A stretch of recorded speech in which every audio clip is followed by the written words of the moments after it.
I want to take just a minute to talk about our new venture with the Vigilance Group, which is training and helping the families, the spouses, the dependent families of our military forces that are constantly being deployed. We just came back from a base down in Florida, which was probably the #1 deployable base for the Air Force in their commandos.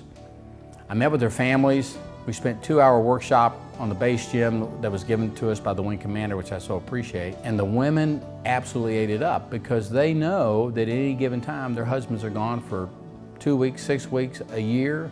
Sometimes they don't know where they are. That's just part of what they sign up for. But being able to train and to be with our military dependents, you know, my wife was one of those for a year while I was deployed in Korea.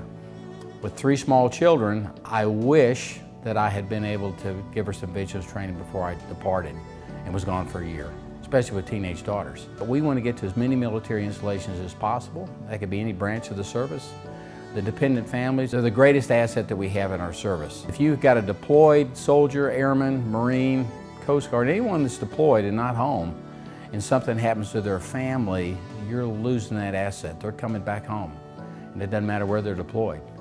They're no good to you anymore as a fighting force. So I see how critical it is to protect our families here in the United States. That's what I'm trying to do now with the Vigilance Group, is to get to as many military families as I can and to help their families and to take the load off of these soldiers and airmen and sailors that are deploying constantly. That's our new mission in the Vigilance Group. We're not going to stop the other stuff, but we want to add on to it by helping dependent families all over the United States.